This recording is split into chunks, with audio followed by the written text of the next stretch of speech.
the Hispanic.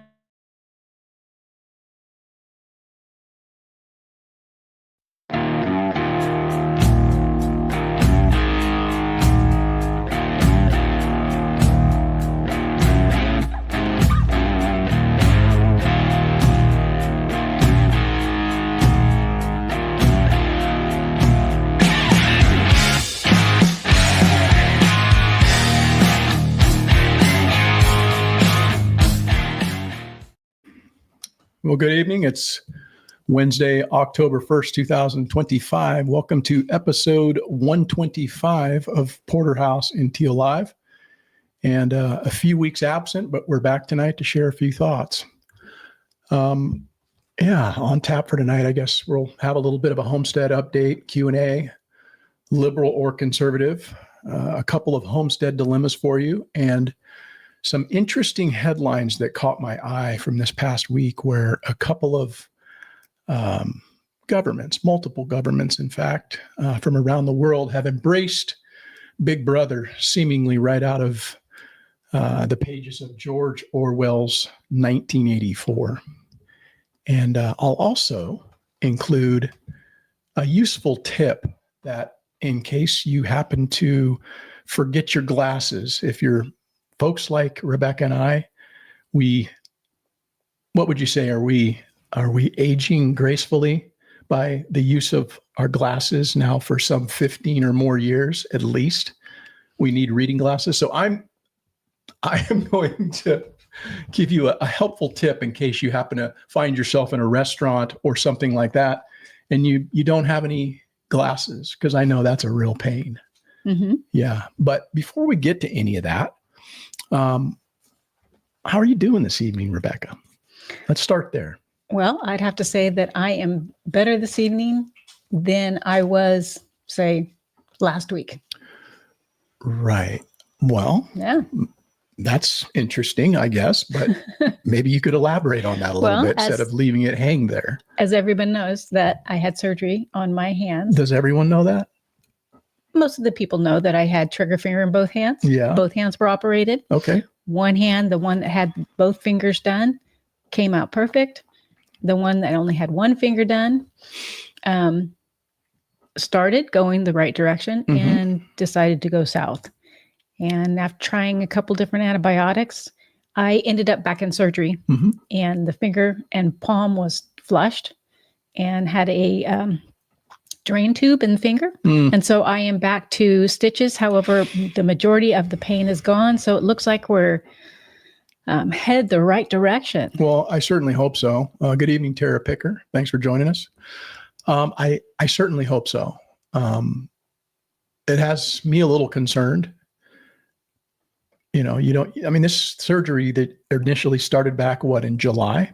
And now we're in October. July 15th? Yep. And now we're in October and you still have stitches in your hand. You've already had now, again, a week and a half ago, your second surgery.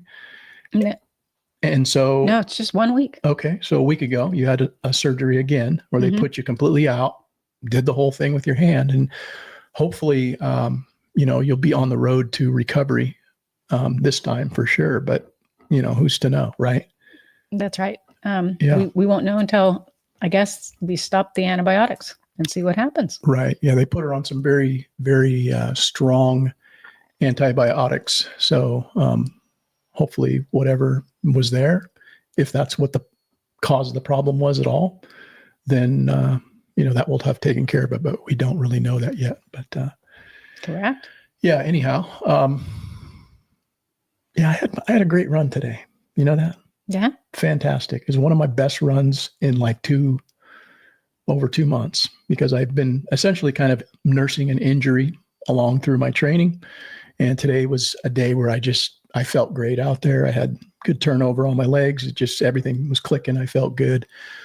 So I was very excited about that. How is your fitness and everything coming along? Well, I'd have to say mine's suffering a little bit because when you run, things tend to swell. So I haven't been running. I started back walking. Yeah, that's good. And that's been pretty good. I've been walking about 3 miles a day. Yeah. Today, I was hoping to get in a walk, but unfortunately, I'm one of those people that when I start into something, I start to obsess, and I got drawn into that. Yeah. You're a little OCD when it comes to cleaning. So, you can't just do an hour. It's like, oh, now I'm like rearranging things, and now I'm pulling everything out of the cabinets and, scrubbing the walls. And, so that's kind of what took place there. But no, that's good. You don't have to run in order to do something for your fitness. So it's good to see that you're out there just staying active and moving and, walking and doing whatever. So that's fantastic. But in the last couple of weeks, I was a guest on a podcast. It's a guy who's, I guess, kind of trying to get his pod going. And so he asked me to come on and be a guest on his podcast, and wasn't talking about anything specifically geared toward homesteading. It was more or less geared toward my athletics. And so it was fun to go on there and just have a conversation with him, because I met him for the first time last year out at Lake Sonoma, which we're going to be heading out that way here shortly, you and I again, and visiting with those folks out there. But it was kind of fun to be on that pod and chop it up and share my thoughts on my whole social media journey, my whole journey as far as why I do what I do, not only on the homestead, but in my running and athletic pursuits. So that was kind of a fun thing to be a part of. Timing was great because Monday is a day off for little Miss Twinkle Toes, which is our granddaughter. We're doing a dance together. That's cool. Yeah. But anyhow, a lot of serious stuff, I guess, in the world. But you know what? I think a lot of it just doesn't matter. The more you think about it and the more you kind of realize the whole circus that surrounds everything that you get bombarded with in your algorithm, you just realize, man, none of this shit really does matter. It's very entertaining. I'm enjoying it. I don't know about you. I'm not trying to get too spun around the axle with this stuff, but it is very entertaining. What do you think, Rebecca? I would say it's entertaining as well. I listen while I'm doing things. So I listen to a couple different people. There are some who start to get worked up, and I'm just like, all right, I've had enough of you. And then there's others that I just find pretty entertaining. Yeah. I think we have to find the humor in a lot of this stuff. And I would have to say that I have been very pleasantly surprised how we've kind of returned to a sense of not walking on eggshells when it comes to humor in this country.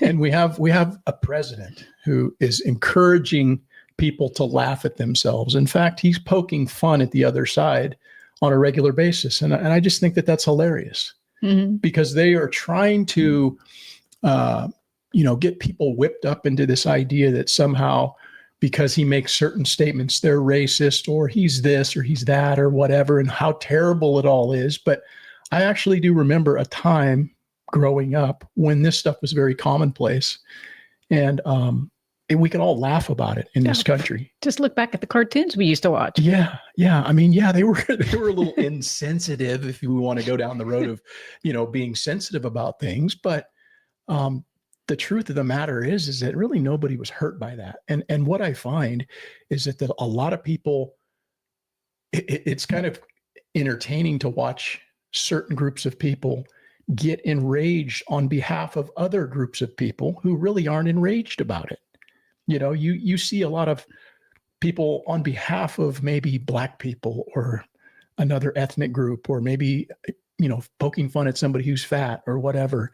Oh, you're fat shaming. But I don't even know if that's real. I mean, it's to put out there and make themselves look good, but I don't know that they necessarily feel that way. No, I think they're using it as a political wedge, and using it to drive people apart and to try to get people to back into oh, no, I'm not a racist. I have many people who are friends of mine who are Black people or whatever, right? Just that whole, everything's got to be divisive, instead of just understanding that sometimes shit's just funny.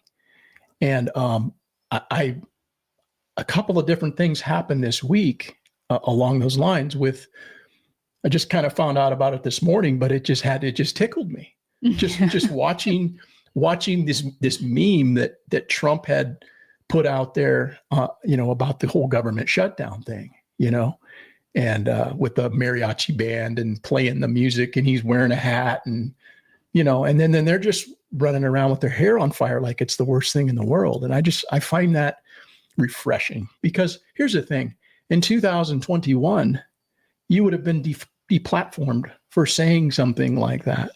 You would have been taken off or given a strike on YouTube, or, canceled for saying such a thing. But it's nice to see that comedy is on its way back in this country. Now, I will say it's probably short-lived, because, the reach of Big Brother is ever present. And, we're seeing this in other countries around the world right now, which is I'm going to get to here in a little bit. But it's just refreshing. I also saw Pete Hegseth up there talking to these generals, telling them, hey, you can't be fat. I don't want to see fat generals leading their troops. This is unacceptable. And I think that there's nothing wrong with saying that, right? What do we want in our military? If we're going to have a military at all, what do we want? Is this some social experiment to get people feeling good about, oh, hey, I'm a part of the club too. Let's lower standards so that a 5'5" woman can get in the trenches with the man. Well, if she can do the job, yes. If she can do the job, that's it. And he's said that. Who's not saying that?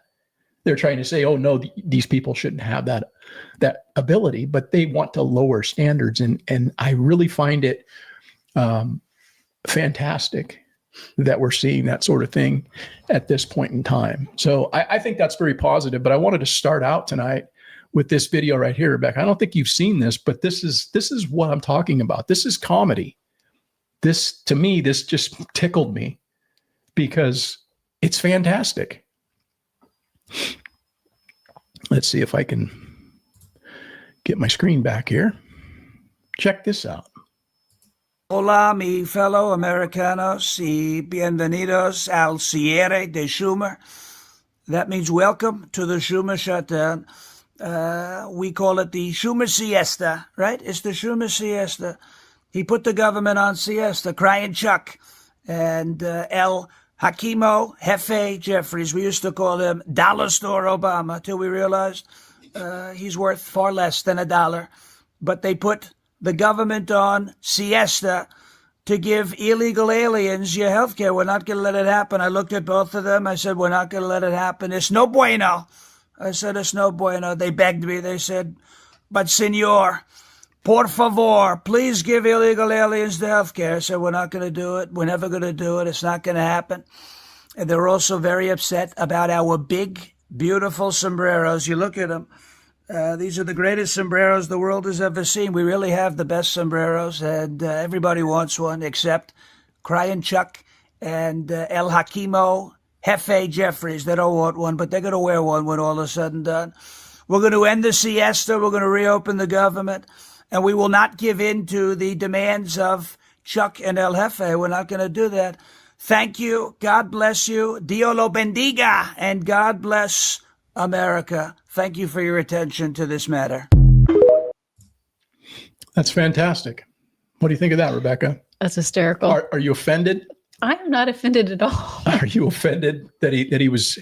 Oh no, he had 2028 on his hat. He's going to run again.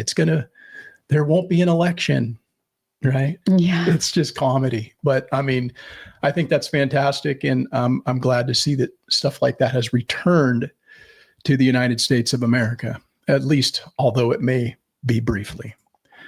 Let's see here. Steve Urenka says, the brighter the picture, the darker the negative. Yeah. Think about that for just a second. But so what's going on the homestead here? Been pretty quiet, actually. It's been, it's nice. It's transitioning right now. Right now we are in, we just passed the fall equinox. Did you know that, Rebecca? Mm-hmm. Did you know that? Yes. What day did that happen? Like 2 days ago. It was like, I think the 29th. And So what that means is that the sun is directly over the equator. So when we hit that, the equinox, you've got an equal amount of daylight and an equal amount of nightfall. So 12 and 12. Right now we're looking at, it's a little offset. So we're looking at 7:04 sunrise here at our latitude, and about 6:53 it's getting dark. So we're transitioning into that time of the year. It's been very nice. I think what we could call it is soup season, because right now, what are we having tonight? We are having split pea soup. Yes, with some of the ham hock from some of the pig that we killed. And yeah, that hog is turning out to be pretty fantastic. I got a report card from my son the other day saying that some of the best pork chops he had ever had. And so that's good to hear. I poured the coals to those pigs, fed them very properly. And I've been happy with what we've gotten out of our hog thus far too. Yeah, we've gone through the bacon. Well, not gone through all of, but we've sampled the bacon, the sausage. Yeah. Chops and roasts. The chops. Yeah. And the hocks. Mm-hmm. And we'll have a little hawk in there tonight. So that's good. It's funny. I've had a number of people, not a lot, but a few people have commented on the hog killing videos that I have up. And when they see the pigs flopping around, they somehow think that, the meat's going to be terrible. And, oh, why are you doing it that way? And this and that. But I'm just here to report, just in case they happen to dip in on a Porterhouse and Teal Live, and they would like to know if it's any good. It's very good. It's tasty. Yeah, no problem there. Yeah. So pretty awesome. I'd say we probably got, maybe about an inch of rain in the last couple of days. So it's damped down the dust. It's getting everything watered out there. I'm into it. Fantastic. And in fact, I was smart enough to go out preemptively because I knew that this was coming, and I knew it's something that I need to do this time of year.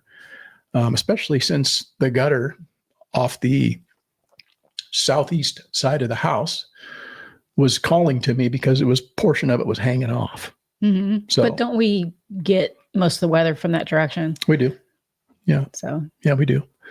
But I was able to get my gutters repaired and do a little bit of actually getting up on the roof and doing some sealing. And so I just wanted to mention that because it's a good time right now, if you haven't done something like that and you're a homeowner, to think about that occasionally from time to time, because those vent pipes that come out of your kitchen and or bathroom and or laundry room or wherever you have those lines coming out, those vent pipes, they have a collar on them, of course, right? Some kind of a flashing collar. And if that isn't sealed, where that pipe comes through around there, if the collar itself kind of can get old and brittle and all of that stuff. And, you need to be able to seal that. And if you don't, you're going to have some roof leaks. So now's a good time to get up there and maybe think about that a little bit. Now in doing that, although I did notice that it does look very nice and everything's cleaned, I can tell that it's all been cleaned out. I do think that you stirred up a brew of ants. Yeah, I think so. Is that all you have? Are you just going to say that and just leave it there? Well, you had talked about spraying some out. And then I noticed the following morning, the kitchen sink was just full of ants. Yeah. Nothing in there that really, other than water. Yeah. So. Yeah, I must have redirected them or something. I don't know. But a couple of good products that I use for that, if you're interested at all. The first thing that I use for like sealing up any maybe small cracks or holes, it's fantastic. It's called Volcom 116, comes in a caulking tube. And you're probably not going to find it at like Home Depot. You might, but you're probably going to find it more likely in a place that sells construction supplies. Because contractors really go for that stuff because it's legit. But Volcom 116, and then any of the caulking that you may need to do around your windows or whatever. I use, of course, a silicone-based caulk, but it also has elastomeric in it, which the elastomeric allows it to expand and contract through the heating, and you're not going to wind up with it cracking, nearly as readily as what you would find with something that doesn't have the elastomeric in it. So I use a product called Dynaflex 230 in case anybody's interested. So is that something similar to what we used on our tent when we were hiking? No, not at all. I don't even remember what we were using on our tent. What did we use on our tent? We used something to seal the seams. No, that was like seam tape. And then I used some spray. Okay. Yeah. But no, I wouldn't use that on there. But anyhow, the garlic is coming. I'd say probably about 75% of the garlic that I have planted a few weeks back has already started to show itself. And so it's not too late for people if you're interested in trying to get your garlic for next year. Still not too late to get that in, but all mine's mostly came up out there. It's nice. Oh, that's good. Yeah. Didn't have any little critters try to slip in there? I did. I killed a gopher. I had one in there, and then he kind of popped outside of the area, and I used my gopher traps out there and got him like the very next day. However, I still have one on lawn that has been eluding me for about a month, tearing shit up. So he's a problem child. Yeah, I thought you caught him. No. So something must have banged into that trap. They trip them sometimes, and they don't get caught. Just based on them. It's not that they're going through the wire and the trip. They're pushing something into the trip. So they might be pushing soil or whatnot, and then they'll trip the trap. But he's still eluding me. Because I'm a smart one. Yeah. Well, hopefully I can get him. But anyhow, so the chicken yard, the automation is fantastic. It is. It is. They've pretty much all figured it out. Especially when the weather turns, they're more than happy to get in their coops. Yeah, well, they were all kegged up in there yesterday when it was raining and whatnot. But, my point to that is that I don't really have to interact with it in the same way that I did before. It's just managing compost and managing the yard as far as any of the things that I need to harvest out of there or to prune or, just managing compost essentially and making sure and monitoring that the systems they're doing what they're supposed to do. Mm-hmm.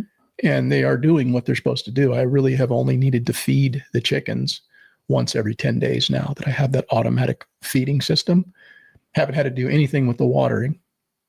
And they go in and go out every day by themselves. Unless I go out to get eggs, and then they got to come in. They got to come in and see what I'm doing. You check me out and get a little sugar, get a little pet, a little love. Barbie Honey, good evening. Thanks for joining us. Mine is that way too. Yeah. Thanks for joining us. So today was the day that I moved the chicks out of the brooder. I don't know how long I've had them now. 2.5 weeks, maybe about that. 2.5 weeks, no more than 3. Yeah. But, I would say that out of the 35 that we started with, we didn't lose any. So we still have 35 healthy, young little chicks getting ready to be pullets. They're all feathered out for the most part. They're still got a little fuzz on them, but they're feathered out well enough where I can put them outside in the chicken yard. Our temps right now are getting down mid-50s at night. And then so tonight we'll have to go out there and actually get them up on the highest point of the roost because they won't figure that out. It'll take them a minute to figure out, oh, hey, I can get up here. Mm-hmm. Otherwise they just stay down on the ground and keg up in a corner and, whatever. But so they went out in the yard today and got integrated or at least introduced to the other hens that are out there right now. So those will be the replacements for the hens that are currently giving us eggs. So what are we doing egg-wise? That's sad. Not to me. We are getting anywhere from 14 to occasionally 16, but it's pretty much right around 14 or 15. Yeah, that's not too bad. I mean, what do we have hen-wise? I think there's 23 out there. Yeah, got some definite freeloaders. One of the things that I've noticed is that, the chickens are still producing for us, but I will say that they've been less active now that they're older. I mean, this is the oldest group of hens that I've kept. I usually might kill them before this and replace them with something a little bit more vigorous, but they're getting kind of old. So they don't scratch as much. They don't move as much compost for us. And then of course their egg production is going to continue to decline moving forward. So this is their final winter with us, and then they will be getting rolled out. But, well, it probably would have happened a little bit sooner if we actually got the first order of chicks. Yeah. It might've got a couple weeks earlier, but not much, Steve, I see where you're asking a question, which I will attempt to answer for you here. But Steve Urinka asks, what brand of chicken door do you recommend? I wish I could give you a solid answer right now. However, I can't because I don't recall what that chicken door was. However, if you go back and look at a few of my earlier videos, and I think it's posted in the not chicken composting, but just, the chicken playlist. It's like 2 videos back where I go into basically the systems that I'm putting in place here to make things better for me. It is a door at this point that I would recommend, just because it's super easy. It was very intuitive coming out of the box. I didn't even have to read. You don't even have to read the directions. You just push the buttons, put the time in, program, when you want it to open, when you want it to close. And then there's like six holes for you to basically just cut a hole in whatever you're putting it on and then just screw it to the thing. I mean, literally it could take you like 20 minutes to install one, including cutting out the hole. So, they just put I think they run on 3 or 4 batteries. But again, I've already done a video on that. I just don't have on the top of my head what that brand is, but I bought it off Amazon. And in that video, I also put the links to what I purchased. So if it's something you want to click on and take a look and see if it suits what you're looking to do, then, more power to you. But unfortunately, I don't have that off the top of my head. Let's see here. And you are welcome. Tara Picker says, I'm building new coops for our 60 plus chickens, ducks, geese, and turkeys. The wife is bringing some birds to the new property this weekend. Yeah, that's cool. That's super cool. I've got basically 3, fairly smaller coops, if you will, for the birds that we run. And we run anywhere from like less than 40, so 40 and less. And as time goes on, we wind up having attrition in the flock. Some will die or something will happen to them. And, we'll be down around 30. So that's why we're starting out a little bit more than 30. Mm-hmm. But yeah, I run them in 3 different coops, different variations of, iterations of what I've built over time. And, I've got a video on that as well, explaining why I do that and some of the benefits from that system for me. I recently just had somebody ask a question regarding that because they wanted to know, why do I run them in different coops? And so I just clicked on the link to that video and I sent that in the comments to that individual. But I think that's the way to go, actually, having multiple options for your flocks. Weren't they necessarily, when you moved them out, one coop was chickens that were one age, the other one was a little bit younger. Well, that's how we have them right now, because one of those coops has. But I mean, initially when you started having more than one coop out there, it was like that. Mm-hmm. And then over time, it's kind of like they have gotten to where they choose which coop they want to go into. Yeah, so we don't worry too much about who's in what coop. They can sort that out on their own. They all have the common area of the chicken yard daily. And so they can kind of all commingle in that space. And then, they sort it out at night where they want to sleep. It's completely voluntary on their part. Let's see here. Barbie Honey Says, I love the door I have, 10 minutes to install, solar or USB. Yeah, there's a lot of different options out there. Honestly, there's a lot of different options. I don't know exactly why it was I chose the one that I chose. It's just one that looked like it might work to me. And there's some of the reviews were like, people were happy with it. And thus far I've been happy. Haven't had any malfunctions or, any issues with it not opening or closing or getting a chicken caught in it. So it's, it's doing what it's supposed to do. And you are hoping to go fully automated. I'll tell you what, the more of that you can do, the better your chicken keeping's going to be, because we don't have to no longer put chickens up at night. Don't have to get up in the morning to let them out. They just do that themselves. The water system is completely, they just go in there and get their own water. Food is only once every 10 days that I have to fill their little thing. So it's nice. But I collect the eggs daily. You do. Yeah. Which is okay because I enjoy spending time with the chickens. So I don't have a problem with that. Mm-hmm. So I do have to say about the new chicks that we had, before we had problems with pasty butt. Mm-hmm. This group of chicks that we got, we had 0, which was awesome. Yeah. I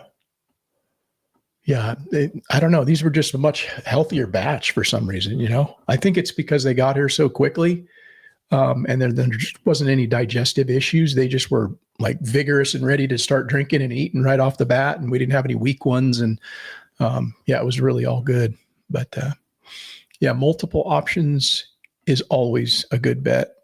Barbie Honey says. Agreed 100%. Also too, Rebecca, I saw the feral cat, not only today, but I saw it yesterday. And it's not actually that scary to me. I mean, I'm not trying to get close to it because I don't want to spook it off. Mm-hmm. But it's just hanging out in there, out where I feed the goat. It's laying on one of those bags of shavings.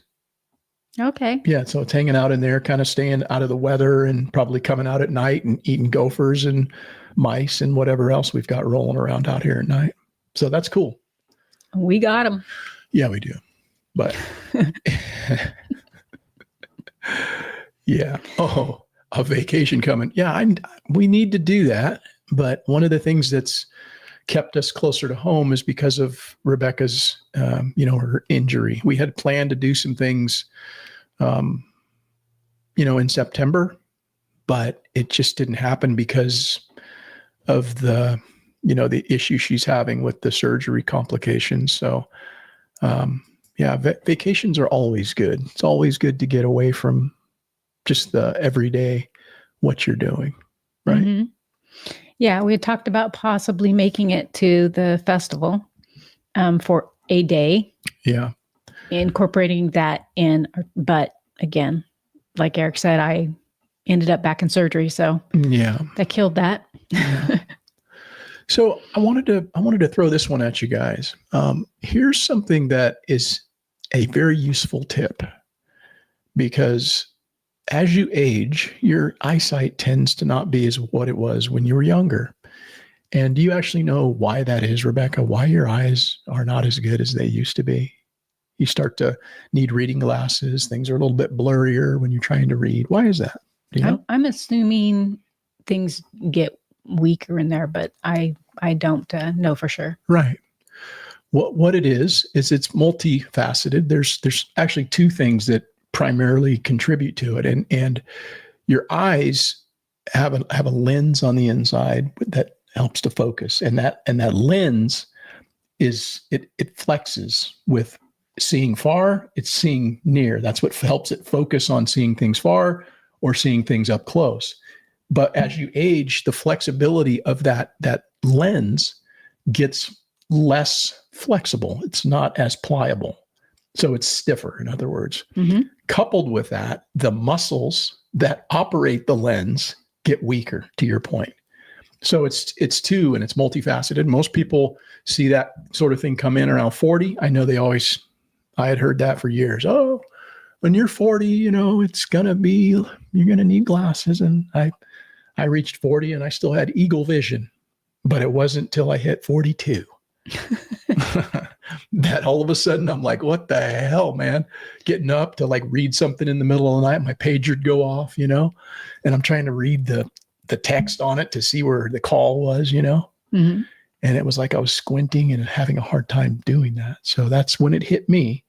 But that's the reason I'm sitting up here right now wearing glasses, because I can't see the screen very well without blurry vision. But here's a tip that you might benefit you. And I just learned this. We both just learned this not too long ago. And I thought, as I saw it on TikTok or some bullshit, and I thought, oh, no way. I got to try this. And so lo and behold, we both tried it and it works. But what it is crazy. But what it is find something, some small print, maybe on your phone or something that's like blurry, right? You're looking at it and you're going, oh yeah, I can't see that. I can't read those little tiny letters. Well, take your hand and now you're going to make like the okay sign, right? But you're going to make the thumb and your forefinger super, super small. So there's going to be just a little bit of light coming through that okay sign that you make, and you put it up to your eye and you're just barely seeing through the hole that you've created. And the smaller you make it, the better it is. The clearer it comes to like view with no glasses on. And so in a pinch, you could probably sit there and do that in the restaurant, because how many times have we all went to a restaurant and forgotten our glasses, and it's like dim lighting, and you're trying to read this damn thing. And it's like, does anybody got any glasses? And, you could probably do that, but you'd look super stupid. You'd look super ridiculous. But I'm telling you, it works. And that's my useful tip of the day. I usually say, this is what I want. So is there anything on the menu that fits that? Let's see here. Steve Urenka says, my current issues with my current automated doors, my Rhode Island Reds know how to work the overrides, so their entertainment. Oh, no way. No, that's hysterical. Oh, no way. Huh. Yeah, that's odd. Oh, wow. They're too smart. Yeah. Tara Picker says, I have set 3 cameras on this new property and have seen 3 cats, armadillo, coons, and mostly worrying about a bobcat. Yeah, it's pretty crazy the things you see out there at night. We don't have any armadillos, so you're probably close to like somewhere in the Midwest, right? Missouri or something like that. But we do have raccoons. Yeah, we have coons. A lot of other night creatures out there. But it's crazy. I see things out there at night when I go out to let the dog out or something, because I always take my flashlight and shine it out. Right. But yeah. Deer, wild pigs. Yeah. Barbie Honey says, yeah, my Rhode Island Reds unplugged my chicken door. I had to secure the wire where they couldn't get to it. What the hell kind of chickens, man? There's some smart chickens, I guess, right? Jailbreak. That's funny. But anyhow, let's get to a few questions. Wherever my phone is. You see it? I don't know. I heard one buzzing. I just had it a second ago. Oh, that's odd. All right, there it is. All right, I got a couple of questions. See, it's not only your eyes that go when you get older. Your mind. Yeah. Yeah, it's your mind for sure. But yeah. So this first question is from Mark Crockford 9679. And this was a comment about the first pig video that I made, the pig butchering video that I had made.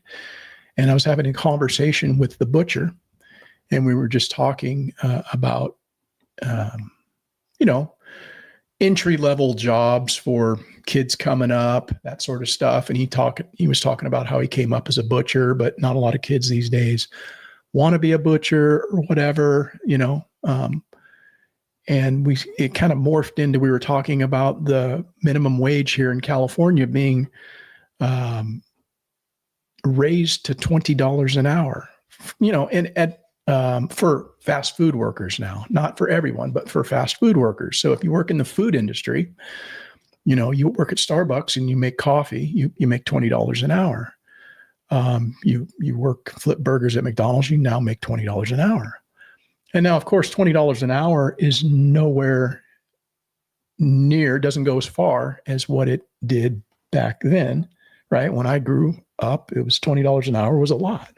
Yeah. But due to inflation, it's not a lot. But we were just commenting on how this entry-level job is now going to not only drive out business here in California, which it has done. People have closed their stores. They've reduced the amount of restaurants that they operate now. And it's raised the cost of what we now, have to get as far as when we're buying something. Mm-hmm. It's raised the cost. So there's just nothing's for free. I guess we were kind of just talking about that. And this individual, he must be from across the way over there in like New Zealand or Australia, because he says, "Sorry, mate, you lost me when you said someone earning a decent wage was ridiculous. Not everyone was lucky enough to be taken under someone's wing and be taught a trade. And you might feel different if one of those underpaid burger flippers was your son or daughter." And I don't know. There was a couple of things in there that I thought, oh, that's an interesting way to look at things. Mm-hmm. That's kind of an entitlement or a victimhood mentality that this person has. Because how I responded to them, as I said, that first of all, my kids wouldn't have made excuses for what a quote decent wage should be before upgrading to a better job or adding a side hustle, maybe getting another job. Success in life has not a lot to do with being lucky. That's what I said. And that's 100% true. Some people get lucky, but most people who actually build something in their life or get to a certain, point, it's not luck. It's just patience and it's perseverance. And it's an understanding of like, hey, this is what I need to do to get there, right? Mm-hmm. They have a plan. And so, I don't know, it just was interesting to me that this person was saying that, assuming that, my kids would do something different. Yeah.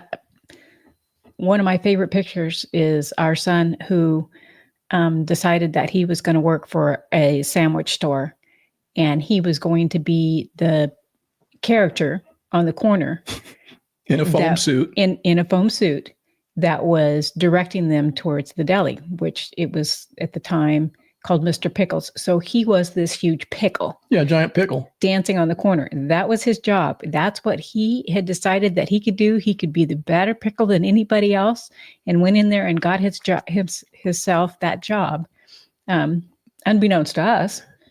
Now, if we had raised our kid differently, we told him, you know what? You should start demanding a living wage. This is your job. You do this for 8 hours a day. This should be a living wage for you.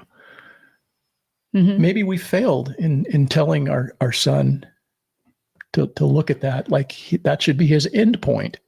But that's really a starting point for a lot of people. Those are entry-level jobs. That's why we call them entry level.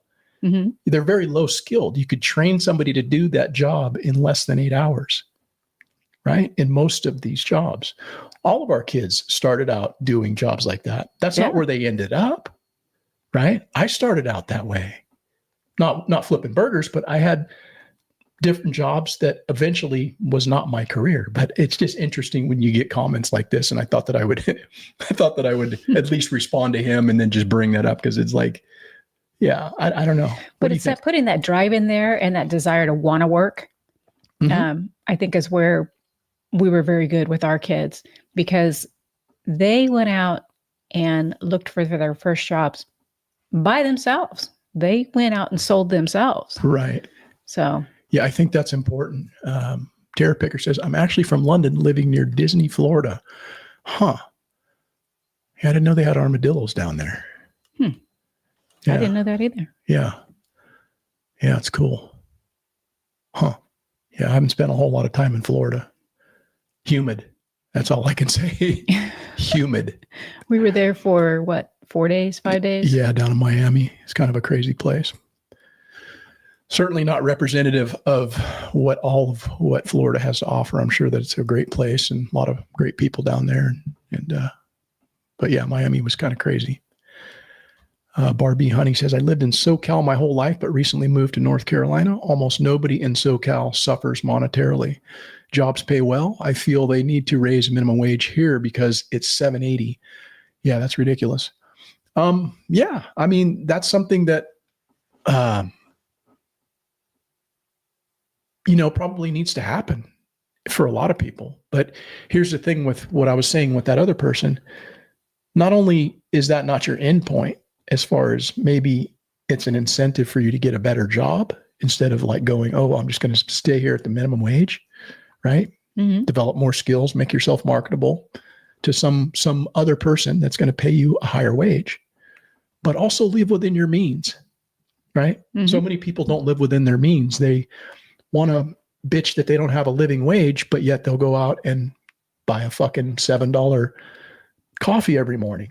Yep. Or close to every morning. Right. And then you know how it is. You drive through and you're a little bit hungry. So you go ahead and get the muffin or their breakfast sandwich, which are terrible. Yeah. I only did that. So by the time you're pulling away from that window, you've spent quite a bit of money. That's just one small example, but it's interesting. But let's move on from that. Yeah, I get a lot of comments on these videos, and I would say 95% or more is very positive, and people are very appreciative of the fact that these videos, are there for them to view in a way that most people don't allow them to view, because they are more graphic than what you would see on most videos, right? And I didn't do it for the shock value, but I did it because I think that it's important for people to kind of see what goes on, if they want to see that, right? But yeah, I get comments like, really enjoyed this. Butcher was top notch. Great conversation. Thanks for the video. Taryn Smiley says people need to watch this so they have an appreciation for how much hard work goes into your food. Thanks for sharing the video. I am an old school. I am old school, and we always scalded our hogs, but I'm glad I watched this video that taught me an easier way than scalding. I think that I can skin a hog after watching this video. Yeah, you might be able to, man. This is very educational. Thank you for sharing the process. I think what people, may come into like a problem with, because watching these guys break these animals down, they do it so proficiently. They're able to do it before like rigor mortis sets in, and the animal really gets stiff and hard and difficult to work with. But if you're unskilled, it's going to take you a bit more time, and it's going to require that you're a little bit more on top of your game, trying to get that done before things start to kind of go bad on you. But this is one that from Simon Toyne 5831. And thank you for watching the video, Simon. Thank you for commenting.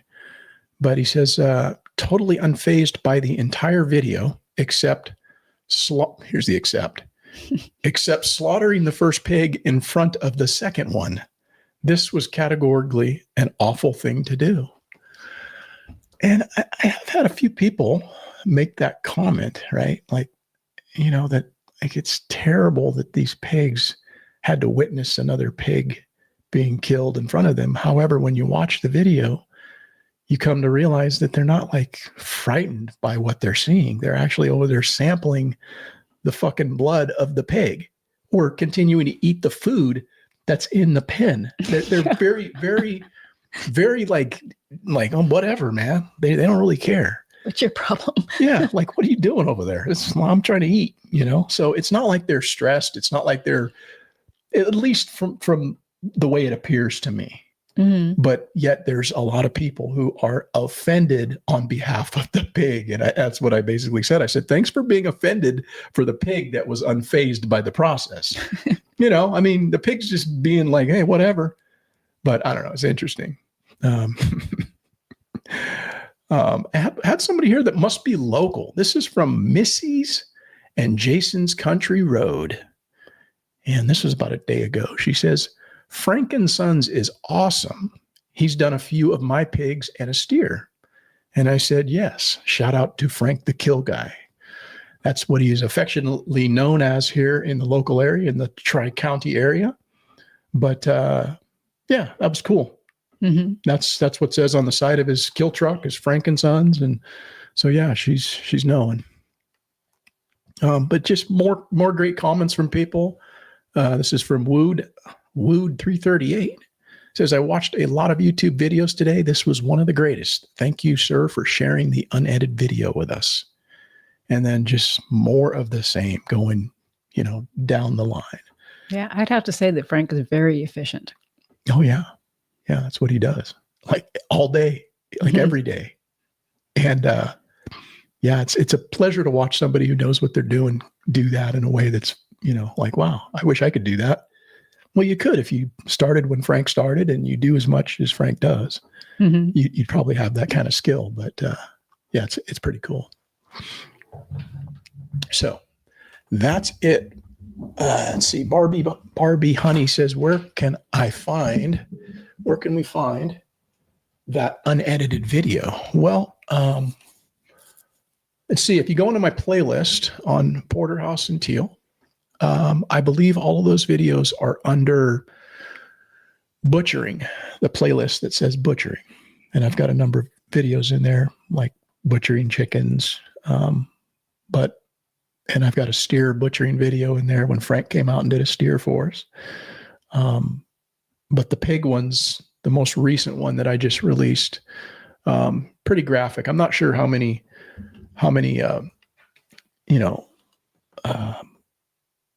it's like, it's driving a lot of traffic. A lot of people are watching that video. And I'm grateful for that. Why put a video out if nobody wants to watch it? Mm-hmm. That's the whole point of doing it. So people can learn, right? Mm-hmm. And so that one has received a lot of traction. But yeah, you can go on the butchering playlist and find that video.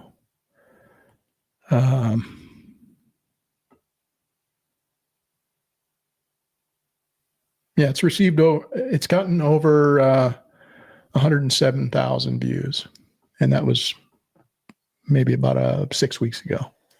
So it continues to people are watching it a lot every day. But That's anyhow, cool. Let's move on.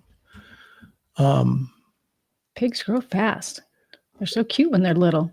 Yeah, everything's cute when it's little. Think of what we used to be. We were cute. And now we're adults. Adults aren't cute. Babies are cute.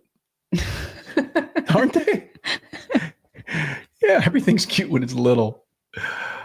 Yeah, it says, Barbie Honey says, yeah, I've seen your chicken vids about skinning, which I never thought about doing.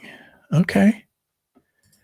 Yeah, that's just the way that I do it. It seems to get the best part of the bird, in other words. They're just layer hens.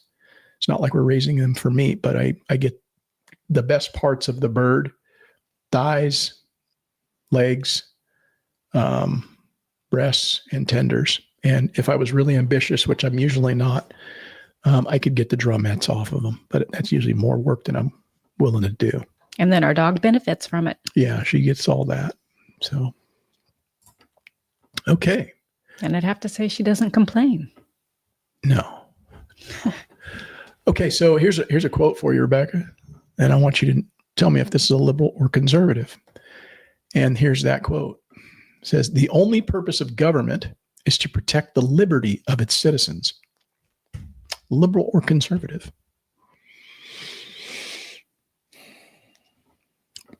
I'll read it again. I can actually memorize it. The only purpose of the government is to provide liberty for the citizens. To protect the liberty of its protect citizens. I'm going to say conservative. Yeah, I think that's a good guess. That's a really good guess, but you're wrong. It came from one Noam Chomsky. And Noam Chomsky was very left-wing, very far left. He was an very influential voice on the left. He was a consistent critic of U.S. foreign policy, contemporary capitalism, and corporate influence on political institutions and the media. Chomsky had a belief that Israel's treatment of Palestinians to be worse than South African-style apartheid, and criticized U.S. support for Israel, which is an interesting take, given all that's going on with that whole issue right now. I will say this regarding all of that Palestinian-Israeli thing. I think it's terrible whenever conflicts occur and people are caught up in it. I think that's horrible. War's terrible. Sometimes things have to happen. I don't have all the answers as to why things are happening. I don't sit in the seat of the president, nor do I sit in the seat of any government institution. So it's hard for me to know whether or not things are justified. They certainly don't seem as though they're justified looking at them from my perspective. Mm-hmm. Personally, I would like to see the United States not involved in that shit at all. That would be nice. Yeah, I don't think Israel is our fucking problem. I don't think it's in our best interest, and I don't think the Palestinians is in my best interest. What is our best interest is what's going on here on this side of the pond in our border. And just a little side tangent, I'll just leave it at that. Let's just say, were you going to say something, Rebecca? I was just going to say that we have so many problems of our own that need to be taken care of before you go and help other people. Yeah. And I've said that before in previous episodes. Yeah, I don't want to, I don't really want to go down the road of talking about that issue because I think our issues are bigger here. But again, I don't have the full picture to know whether or not what we're doing there is justified, but it just certainly doesn't seem like it. I don't know. Let's just leave it at that. But Tara Picker says, funny how my wife won't eat chicken, turkey, duck, etc., but only eats the eggs. Yeah, man. The embryos, those are the best part. The undeveloped embryos. See, that way she's getting it all in one little package. That's right. Dean Mullis. Good evening, man. How are you doing? Good to see you. Dean. Let's see here. Yeah. That's awesome. Yeah, work it out, man. If you guys are working out some chicken processing, sharing of equipment, that'd be fantastic. Getting back to that quote, I think it's a fantastic quote that Noam Chomsky had, as I believe his quote is the way that government was intended to work. But that's not exactly how government works. How would you say, Rebecca, if you were to define how government works, what would you say? I would say that we're very far off course from what the founding fathers actually set the government up to be. Right. Yeah, I would agree with that. I would certainly agree with that. I think that there's a lot of things that are being done that are, not as originally intended, but, yeah, it's nothing I get too worked up about, quite honestly, because I think one of the things that helps me to realize that it's not anything that I have the ability to change is understanding actually how government works. And government, its priority isn't its people. It's not you and I. Although that's the lens that we've all been told we need to look through. We've been told that from we were in grade school, when we see it in the media, when we see it in the political process. we think that we have a say in things, quite honestly. And we do to some extent. We've been told that, hey, it's a democracy. It's about the people. But government, that's not their priority. It's not about the people. They're focused exclusively on the continuation of the government. You and I mean nothing to the government, quite honestly, in the grand scheme. United States, the 330 million or so people that are here, that's not what makes the government. The United States is the hierarchy of that whole institution, all of those different institutions, the White House, the Congress, the judiciary. That's what's important from the standpoint of government. And to an equal, if not larger extent, maybe the deep state we could throw in there too. That's what runs everything. That's the government. It's not you and I. We don't really have a say. Well, if we could all work together and resolve our problems as a whole, we'd have no need for the government. So yes, they're looking out for their selves. Yeah. They have to keep you on the hook. But do you think that's realistic to even suggest such a thing? I mean, that's never going to happen. It would happen. It's never going to happen. It's very harmonious, but it's never going to happen. It can happen in a smaller setting where people are accountable to each other, but in a large country of a vast array of people, all kind of going in different directions. And that's really where we are in this country. They've divided us so that we're all going in our own separate ways. That's what keeps them in power. And so, well, if they wouldn't paint one side being bad and one side being good, and the fact that we're all human and we have more in common than we don't, it would function a lot better. That's totally true. But, again, going back to the quote, that's what we would hope would happen. That's what, I think our founders intended on, but that's really not what it is. That's how America continues to exist as a superpower. That's really what defines any country, is the continuation of the government. North Korea isn't North Korea because of the Korean people. It's because of the fat fucking psycho that runs the place. That's what is North Korea. And it's easy for us to look at other countries and see that. But for some reason, we think we're an exception to that rule. Interesting, huh? We think, oh no, we just need to vote harder. We just need to do these things, and we'll be listened to. The government is only there to protect itself, and it sees all of us as disposable, right? It already knows all of us are going to leave one day. We're going to get sick. We're going to die, and then they'll have the need for somebody else to replace us. So essentially, all we are just a tax-paying kernel on a giant cob of corn. We're a stepping stone. No, we're a tax cattle. Yes. So when you realize that, it just makes all of this everything that's being, going on a daily basis, kind of like more of a joke than anything. And you have to just laugh at it, right? Because there's nothing you can do to change it. That's just the way that it is. So anywho, that was very uplifting. Yes, it was. Did that raise your spirits? Absolutely. I feel very joyful right now. Tell me something good then. I was just kidding. Oh man. Double Oz, how are you doing? Good to see you in the house. Got a couple of homestead dilemmas to throw your way, Rebecca. Okay. All right. Let's say you're in some kind of a group, right? You're in this. Maybe it's a woman's group, it's a prepper group, it's a collective of people. You're in this group, right? You all kind of have common interest, all working somewhat toward the same thing. Whatever this group is, it's up to you. But you have a disagreement with one of the members of your group where they challenge your integrity openly in front of other members of your community in this group. How do you handle this confrontation?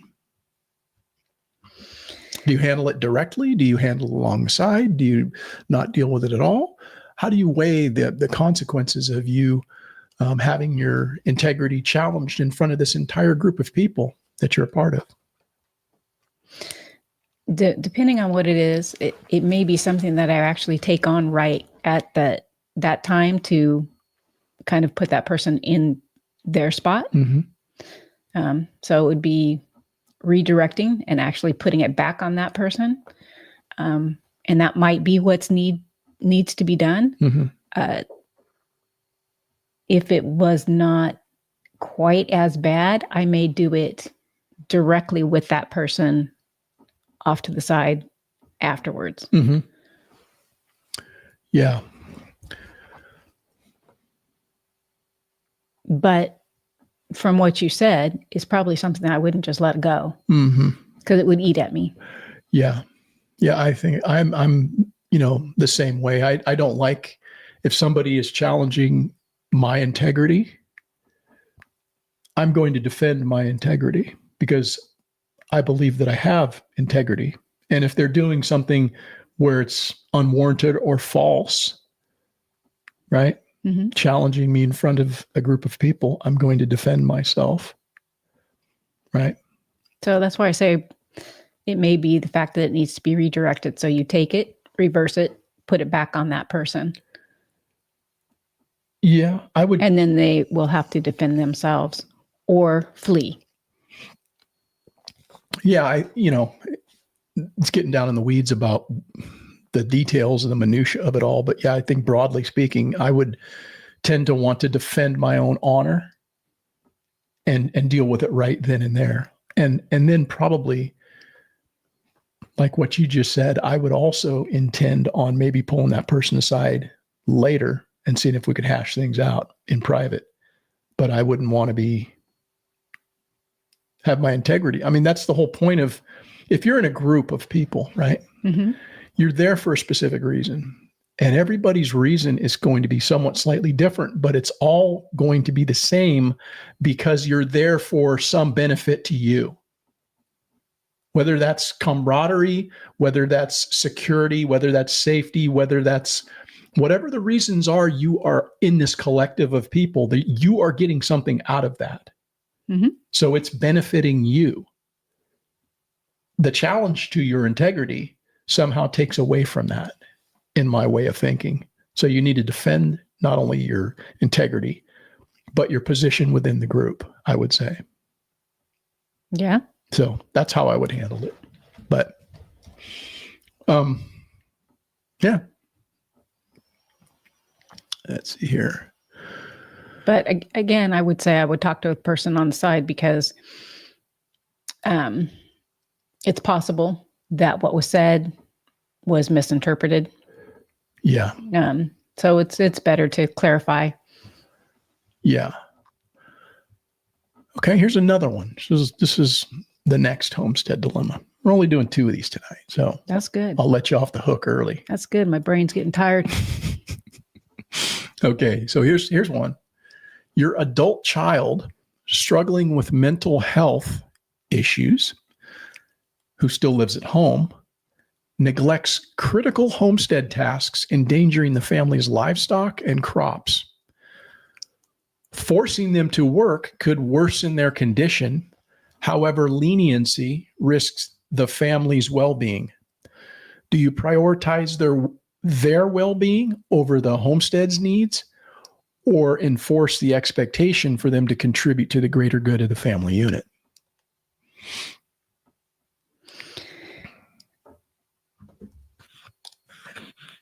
I can't let, and of course this comes from working with people with disabilities.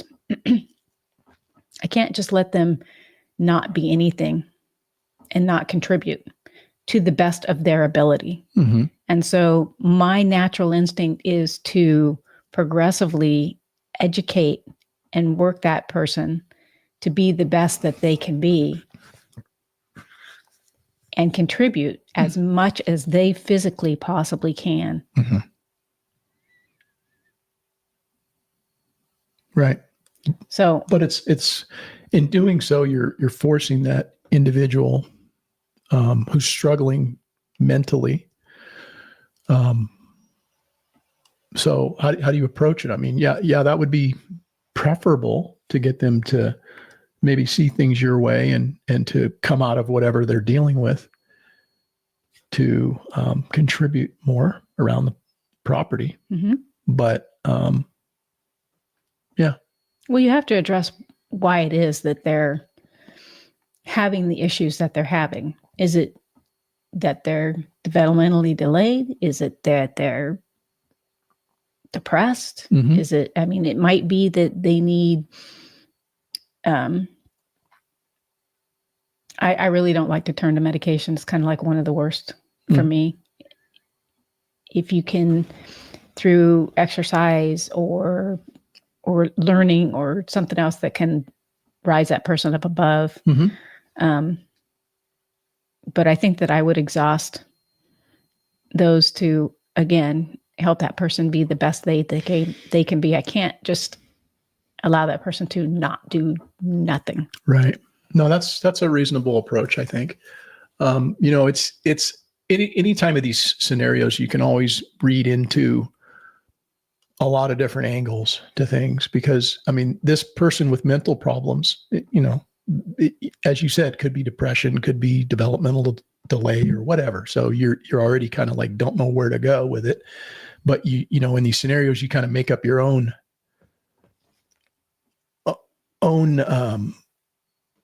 I guess, structure to it along the way. But I mean, let's just say that this person is depressed and possibly could be suicidal.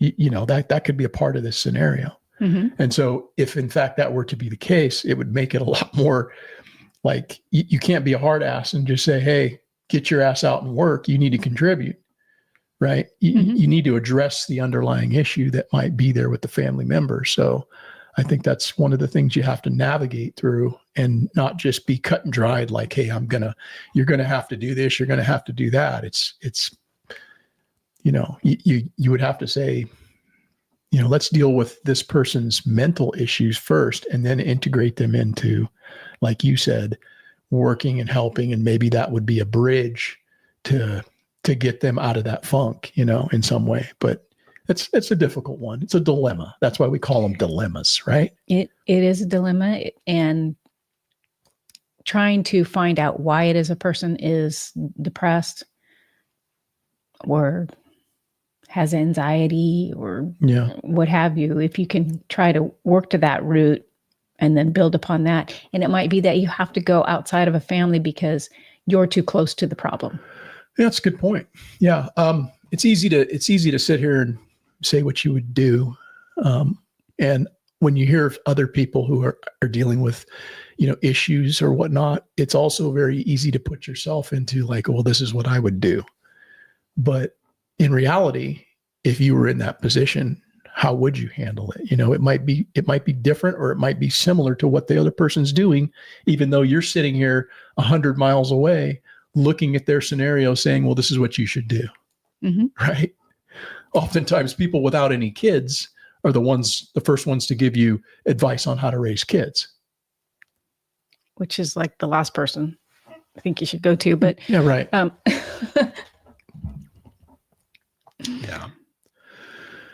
Yeah. And everybody's different. So every situation has to be handled differently. Yeah. Tara Picker's leaving us. The phone is overheating. Hey, we'll see you later. Thanks for joining us. Right on. See ya. Dean says, find the tasks that the people are interested in. It might be something totally unexpected. Yeah, that's a good point. Bring them into, there's many things that need to be done around, the farm or the homestead or what have you. Maybe integrate them into something that's a little more of what they might be interested in helping with. If you can balance the whole mental issues they're having with getting them, involved. Well, especially if it's something that they'll find that they're successful at, because that will lift them up and want to contribute more. Yeah, affirmative. So, as I mentioned at the outset of tonight's broadcast, there were some headlines that kind of caught my eye. And again, I'm not really that too concerned about them, but I did think that they were interesting because one of the things that's been very, very exciting for me, I guess. Just exciting. I'm not scared. It's just an exciting time to be alive and watching the evolution of all of this technology. I'm just going to embrace it. I'm not going to run from it. I'm just going to embrace all this stuff.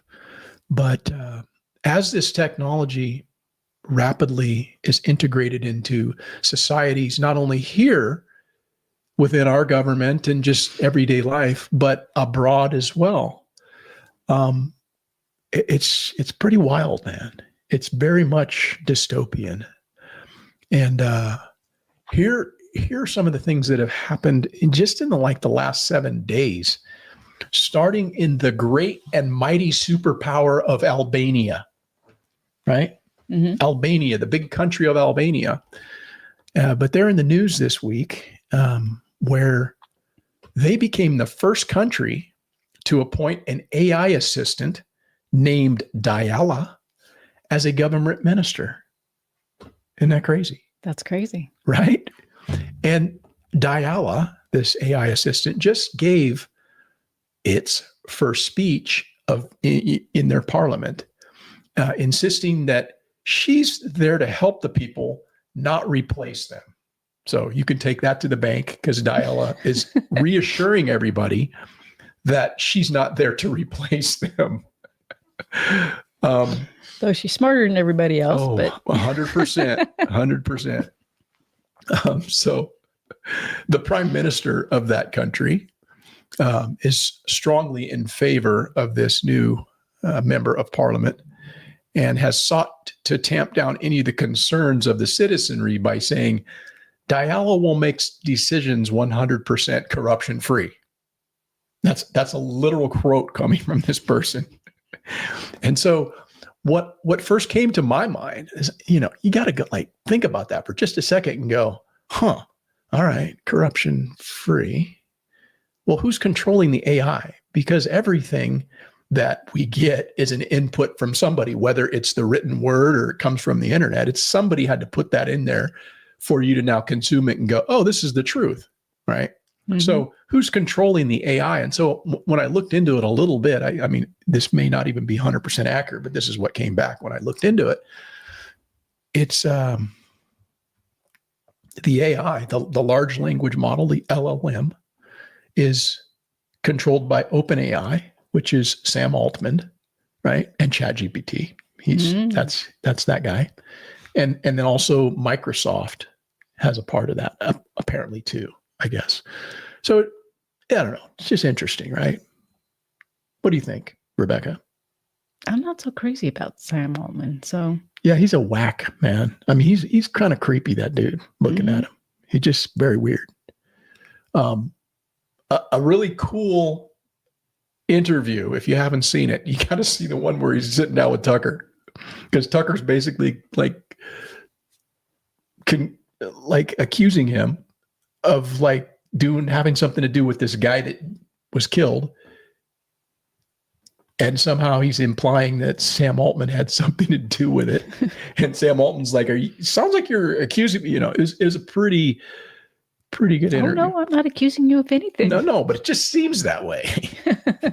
No, it was pretty good. But anyhow, so the next thing, here's the next story.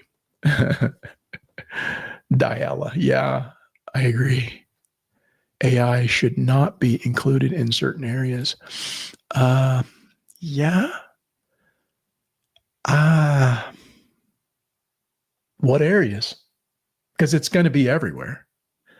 That's the big question. It's going to be everywhere. You just have to accept it. I think for the most part it is everywhere.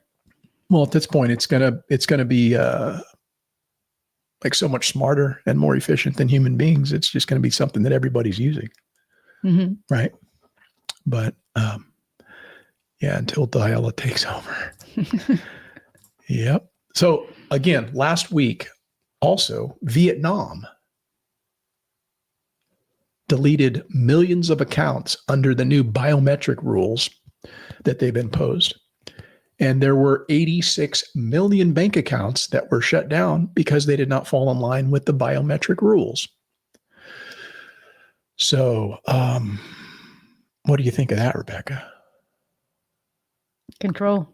Yeah, it could happen, right? Mm-hmm. Yeah. Are you in favor of biometric ID? I really have not studied up on a lot of it to process Do you know all of that. Do you know what it is? Biometric ID? Isn't it when they're just kind of like scan your eyes and know who you are? Face scan. Yeah. Palm print. Yes. So it's your own body that's now. That is your ID. Yeah. That's your, yeah. And I haven't done that on my phone or whatever. They have the ability, you can do your biometric ID and it'll unlock your phone and all this bullshit. I haven't done that just because I don't find the need to do that. I mean, I'm not so lazy where I can't just like do my passcode and get into my phone that way.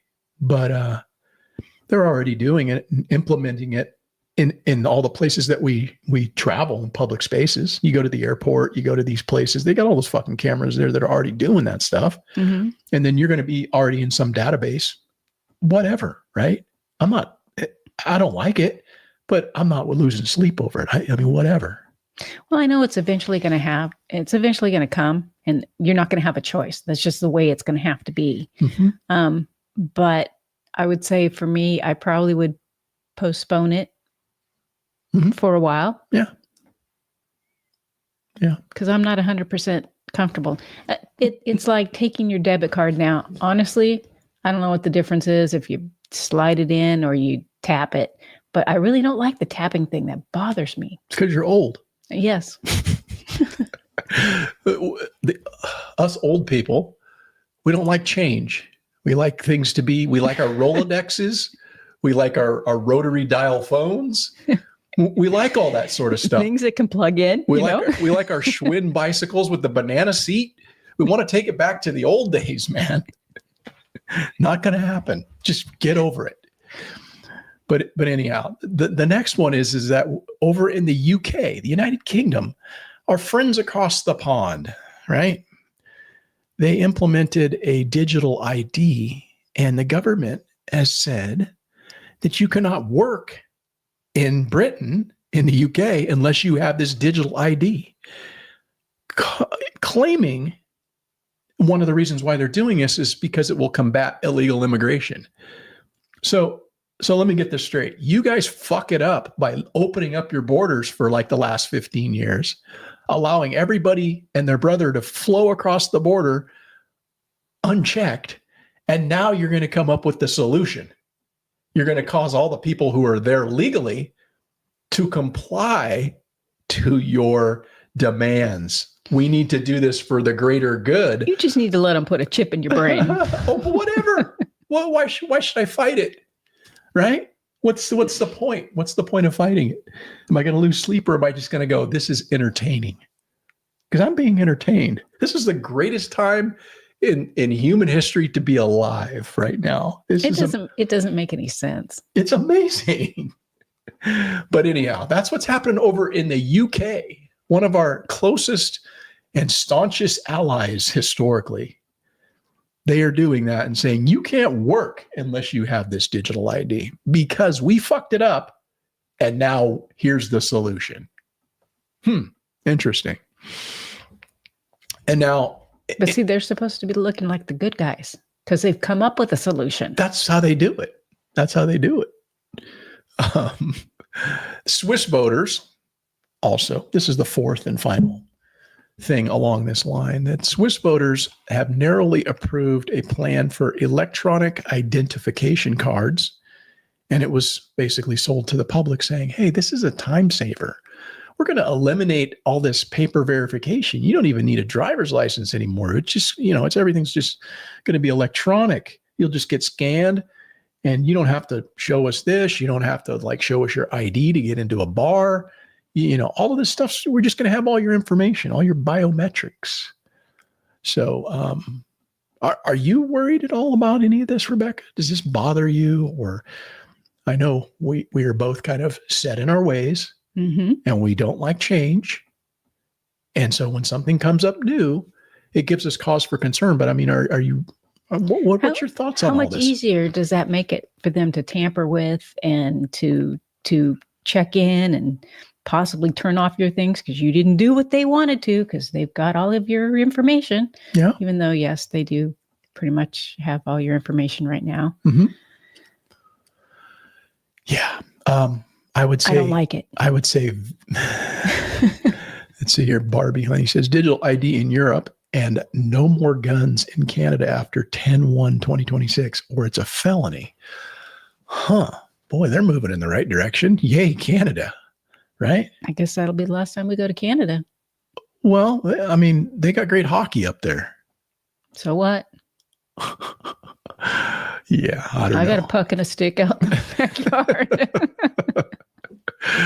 Dean says, "Oh, mate, no digital ID? Guess I will just have to pay you in silver to work on the farm."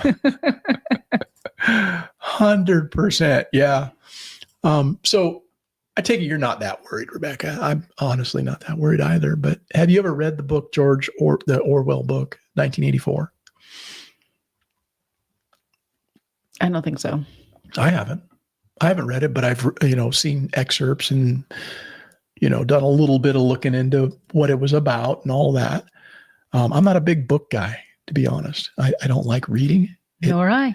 Yeah, it fucking bores me. I'm thinking about too many other things, and I just get distracted of thinking about something over here and shiny object over here, and I'm reading a book, and I'm like I get through the whole page, and I'm like, what the fuck did I just read? And you have to reread it. I do, and it's it drives me crazy. So it's very rare that I will find something that actually captivates my little easily distracted brain to sit there and engage in a book. But nonetheless, Orwell wrote this book, 1984, and it basically paints a chilling dystopia where the party led by Big Brother controlled everything.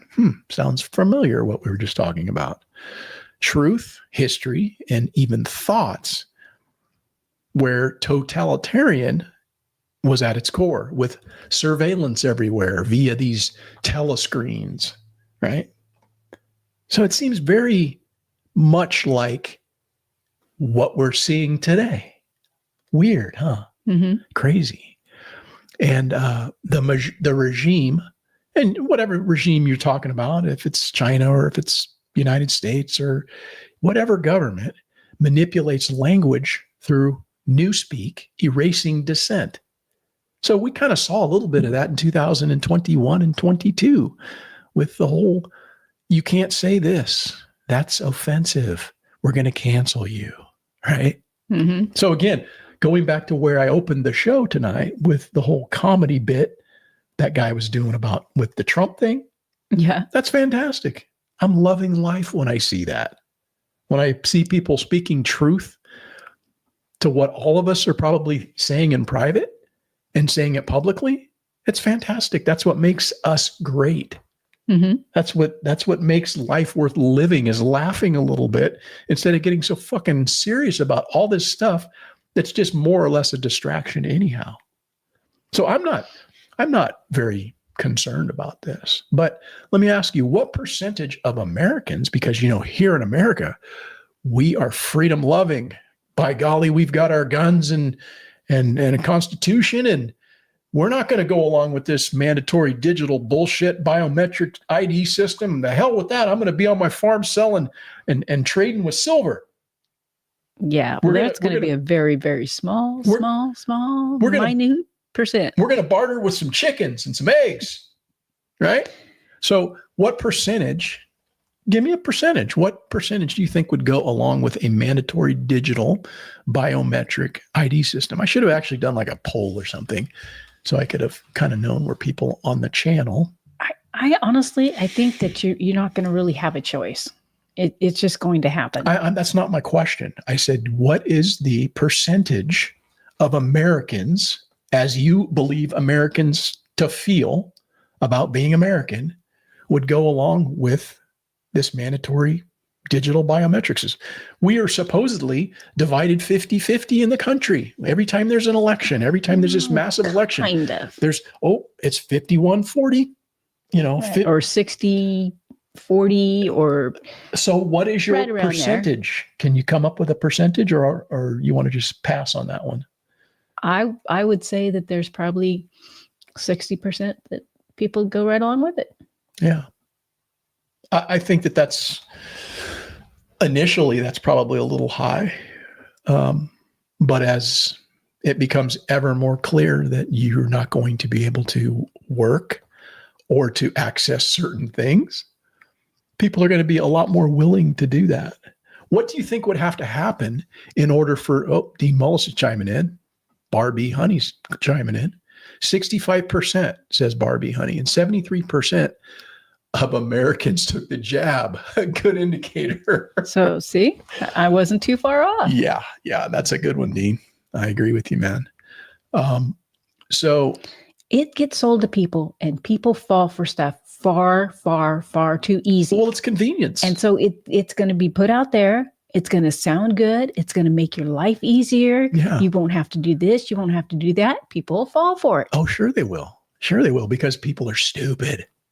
People are gullible, right? And then when they come around to realize that, hey, that was a bad mistake, oops, it's too late. It's too late, right? So here's the thing. Check this out. And now I want to get your take on what do you think the percentage of people would be after this scenario that I've concocted? Because this is very could happen.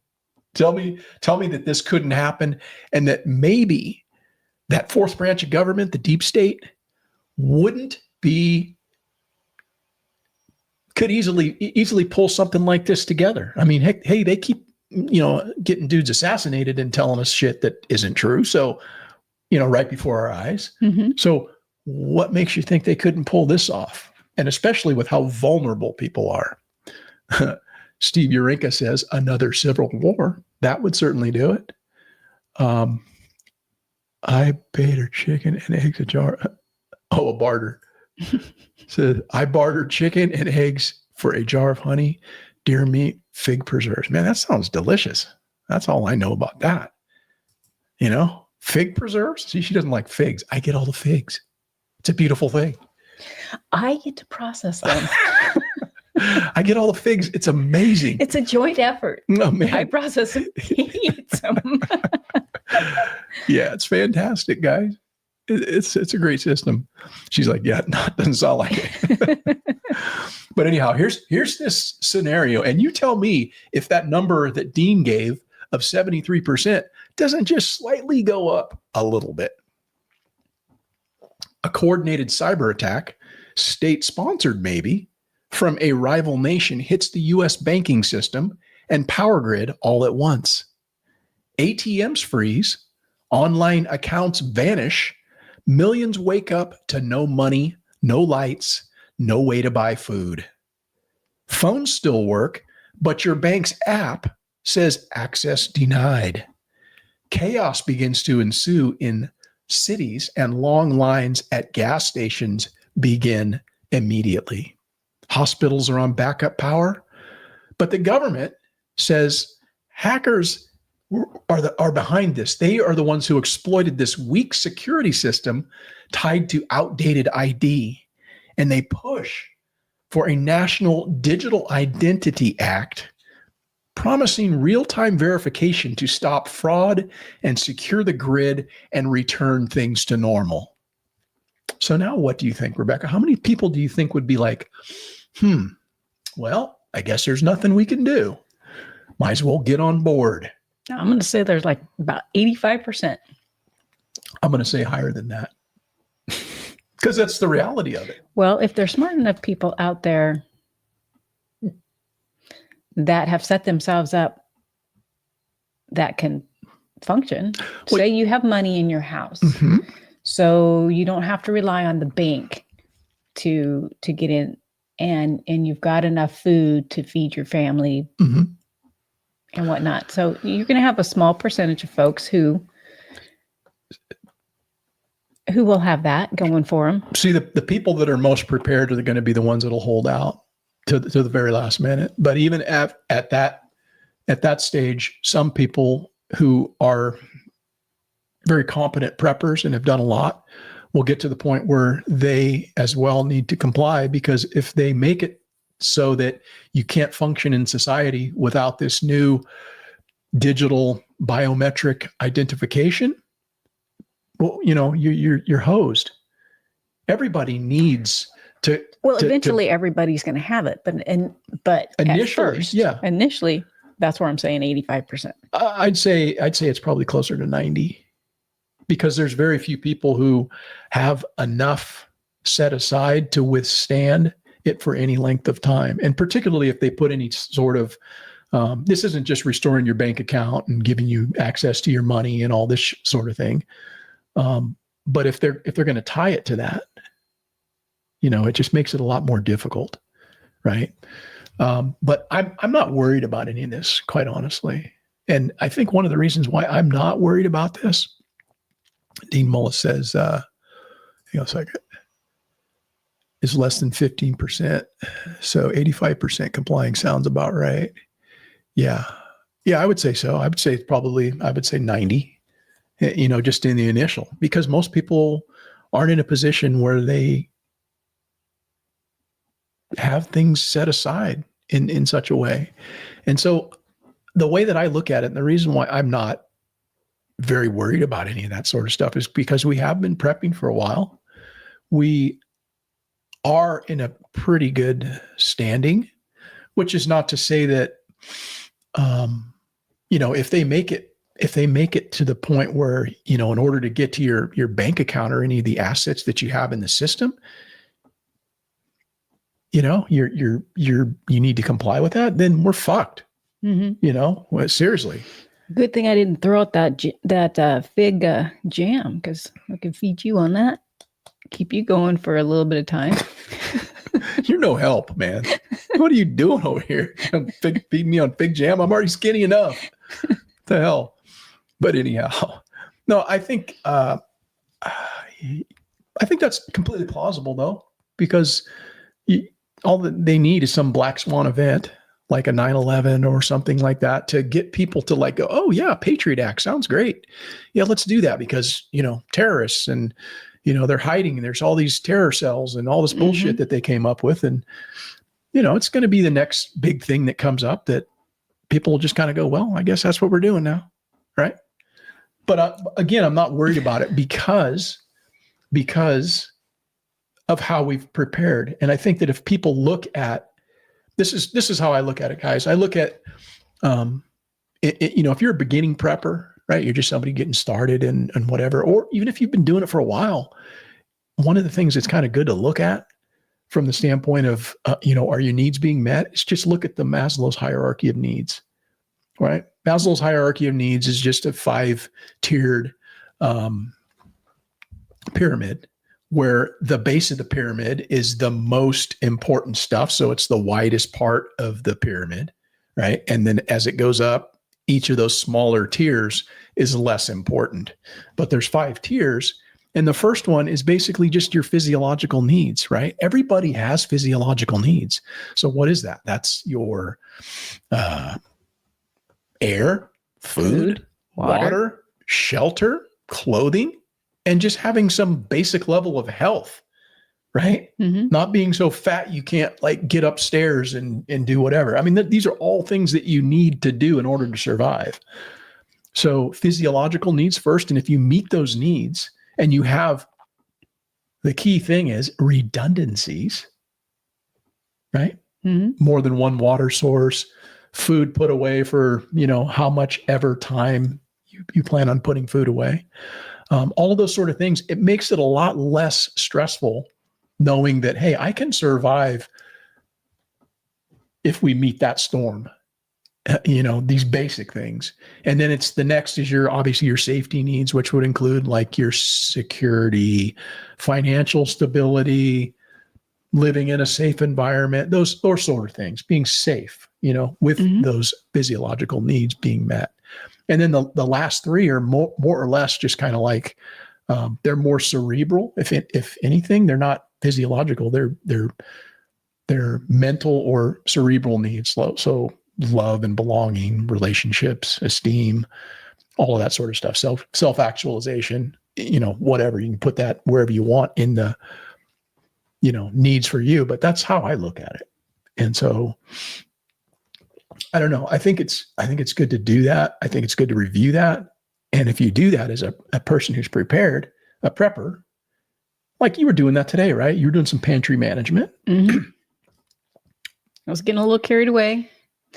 Well, it needs to be done. It's not carried away. I actually started with organizing mail, and it just kind of migrated into the pantry cabinet, and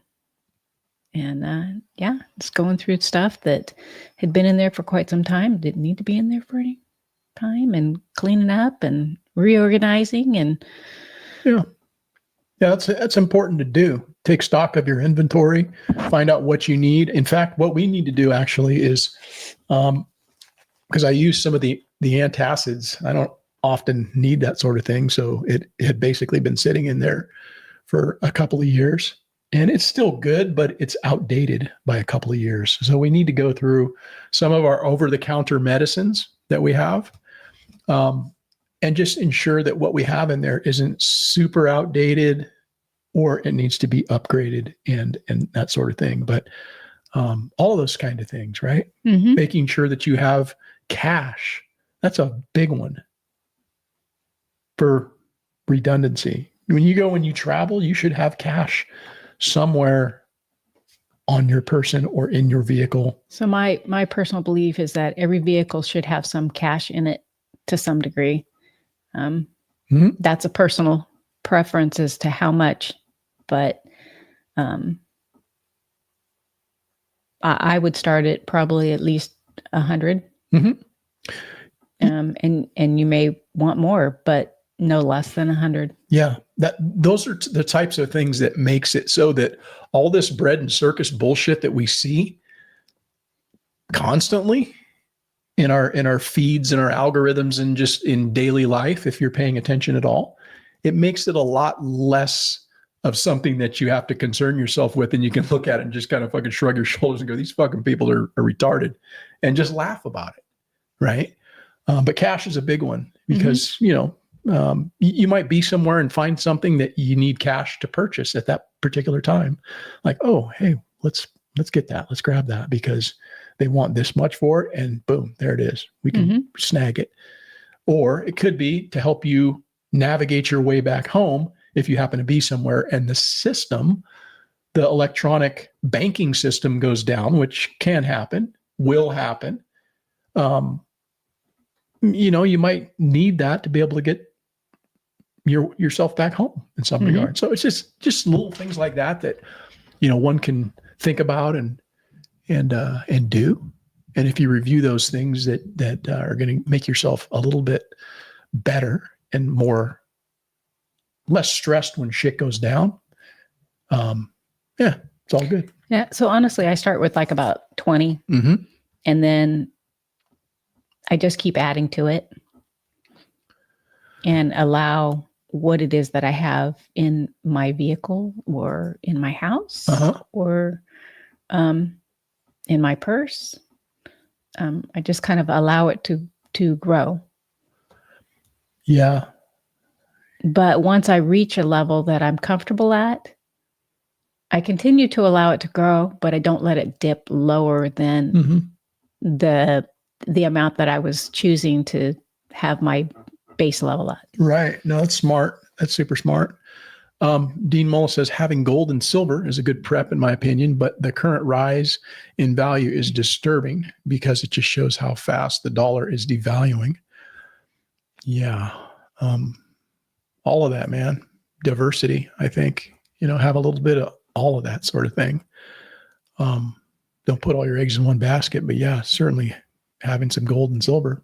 It's a smart little thing to kick around. Barbie Honey, thanks for joining us tonight. And join us again sometime. Thanks for stopping in. Yeah, thank you. Steve Urinka says, fear is what politicians use to control people. That is what I meant by the brighter the picture, the darker the negative. Absolutely. Absolutely. It's their bread and butter, man. I've long said that if 330 million or whatever it is, was ever unified, if we were ever united as people, we would realize that it's not really left, right that we need to fucking worry about. It's top down. It's those that are above us are the ones that are seeking to keep the two that are fighting left to right down here. They don't want people to rise up to their level, because then, that devalues their power. It's all about a power play.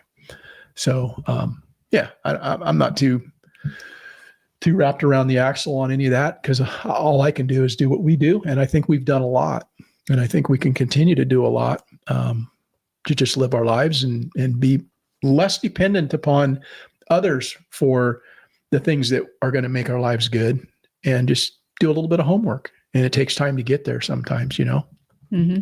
I'd hate to be Absolutely. the person who's, the next time something goes down, I'd hate to be the person who's just starting out, or all of a sudden just the light bulb going on. Because there's a lot of people that are still with blinders on. They're NPCs, or maybe they're thinking, oh, I'm aligned this way politically and everything's cool or whatever. And then when something happens, they realize, they're not coming to help me. They're actually going to take care of themselves first. Oh, that's weird how that happens. Boy, I was kind of a fool. But that's how it is, right? Yes. Yeah. But anyhow, I had this video, guys. I think I'm going to wrap it up here tonight with this video, because I think it's very, very interesting. I came across this video and I thought, wow, that's a trip. Because what it is it's kids from the year after I was born. So I was born in 1965. And in 11 days, I'll be 60 years old. October 12th. Mm-hmm. Yeah. 1965. That's a long ass time ago. Sure was. Who are you talking? Thank goodness I'm not that old. What are you talking about? Anywho. So in 1966, these were kids that were asked, what's it going to be like in the year 2000, right? Mm-hmm. What's it going to be like in the year 2000? And they're projecting out, and just to hear what they have to say, I find fascinating. So It is very fascinating. yeah, let me roll this tape here. You guys can check it out. There's a lot of wisdom in these youths. Be very dull, and people would all be squashed together so much there won't be any fun or anything.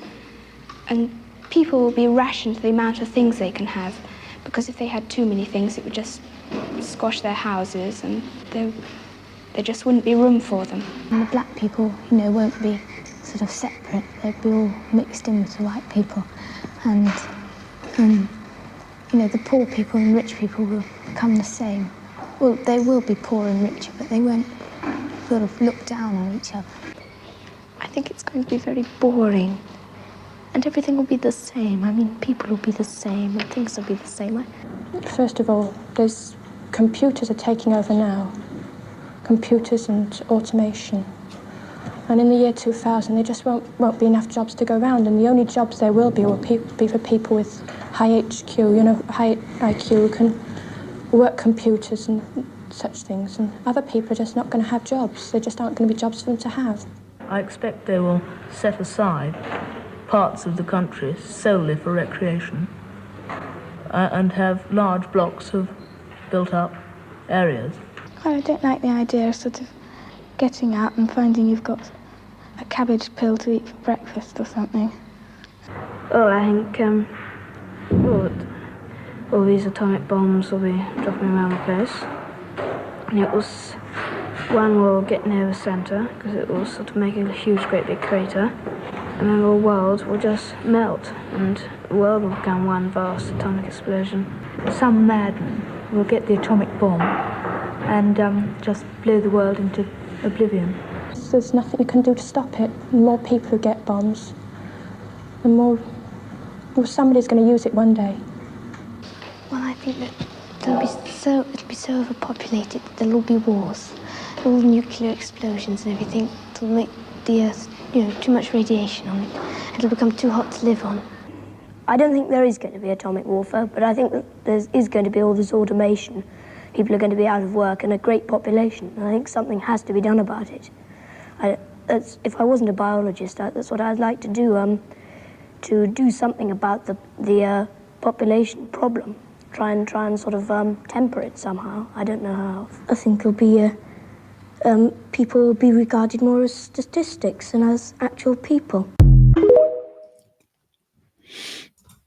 Yeah, that's kind of an interesting 1966. Yeah, it's kind of an interesting look and to see how those kids viewed what it would be like in the future. And I think some of them were pretty spot on, and it would be interesting to see what kids now think it's going to be like in the year 2050. And I don't know if they would be, I don't know how close they would be, because I think that even though we have an understanding that things are going to progress in a certain direction now that we're in this technological age, I don't think that we can foresee the direction that it's going. Because here's the interesting part about that to me, is that the people who are creating the thing that they're leading us to have professed that they don't even know, where it's going to end up. They don't know if we're going to be able to control the things moving forward. And so that's just some weird shit to me. But again, I'm not losing any sleep over it. There's nothing I can do to stop any of this. And I'm going to embrace it. I'm going to sit back and I'm going to enjoy the show. And if we pop more popcorn and we put a little bit more back in our preps, we can all just sit back and watch the show, because that's essentially what it is, right? Mm-hmm. What do you think, Rebecca? I'd like to know if you'd like some butter on that popcorn. Yeah, maybe some fig jam. Who knows? Let's see here. Dean says, consider that you were born just 20 years after the end of World War II. Being born in 1961, 6 years past World War II is a wild thought. Yeah, it's pretty intense, man. The generations, and when you think about like what your parents saw during their tenure here, if they're still with you, and for most of us, some of our parents are here, some of them are gone now, but everything that they saw and then what their parents may have seen, just wild. It's wild to think that we're not even that far removed from where you didn't have like flushing toilets and stuff. We're not even that many generations removed from that. And it's crazy. Mm-hmm. Isn't it? It is. Life's pretty short.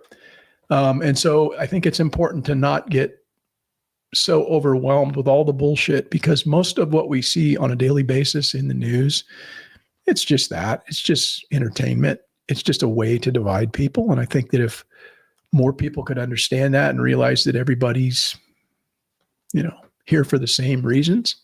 We all are here for the same reasons. We all have the same needs. We just go about it differently ideologically because of that divide that's been pushed into our frontal cortex.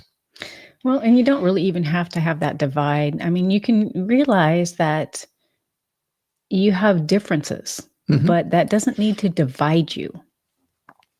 I think that when most people see, and that's the beauty for the totalitarian, that's the beauty of the internet, because so many people are having these disagreements, finger quotes, just as a form of like entertainment for themselves. But if these people were to actually sit down across from one another and share a conversation and talk about the things that united them or the things they have in common, 100%, they'd probably find, fucking 80% of the things that they agree on, the big picture things. But that's not the things that we're being forced or having put before us. We're just looking at the shiny object. So if you realize that the shiny objects are just that, and realize that it's all a fucking joke and entertainment, you can laugh at the video that I showed earlier where the guy's getting up, making fun of the Democrats who are,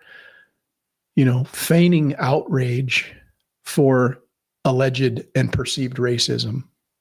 All of that stuff's just a joke, man. Let's go back to when Archie Bunker and Fred Sanford and George Jefferson used to talk shit on, a sitcom every week, and we all laughed.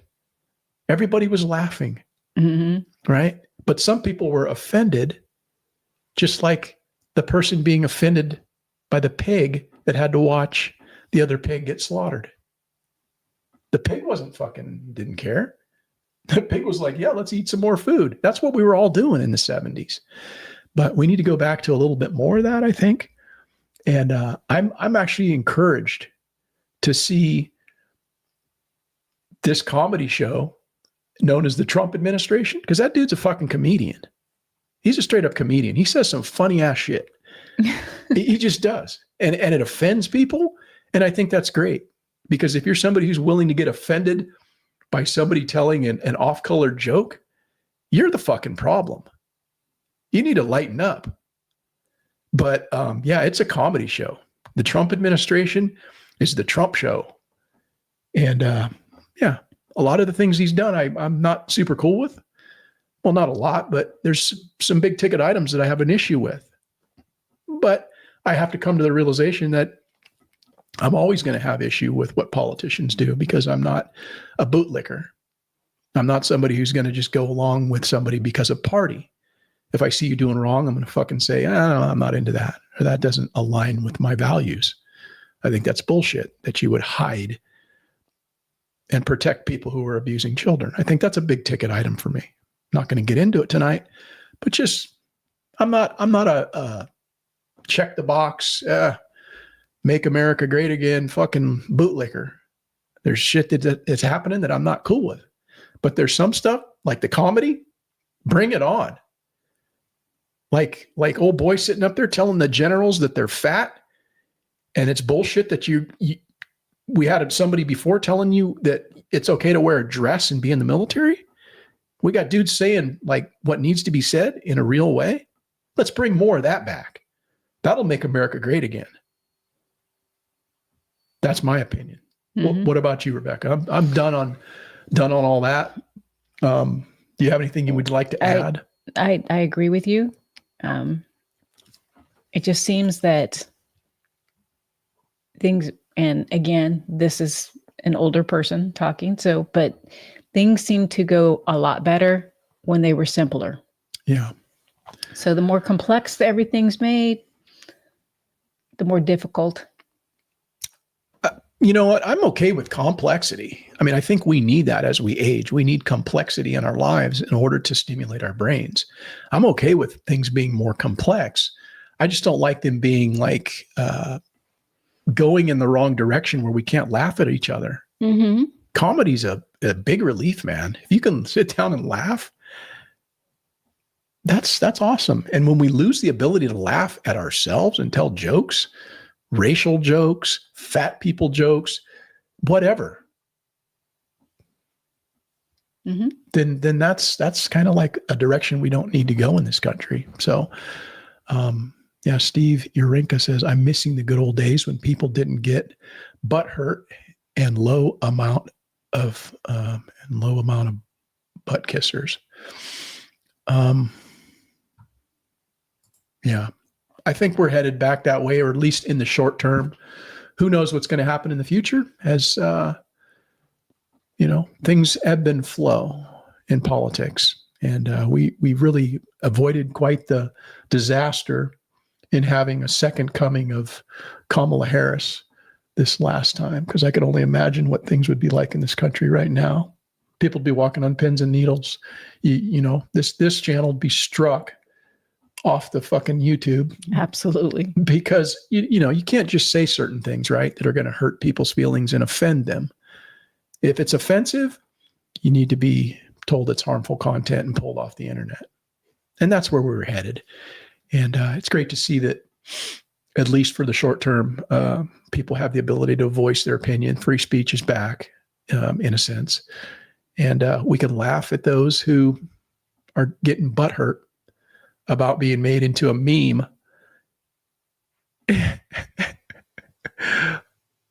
It's a good time to be alive, guys.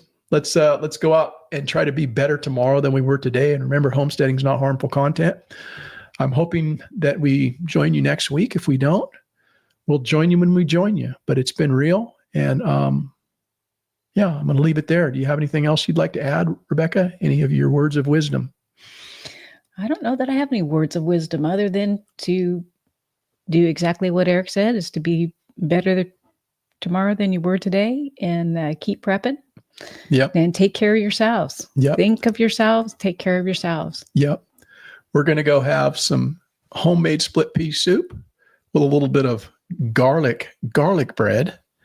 And that would have been good with some cornbread. You got any cornbread you can make?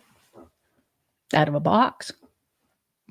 Might have to think twice about that. Oh, fuck. Let's cornbread, But anyhow, we're gonna end it there, guys. Thanks for joining us again, and hope to see you soon. Good night.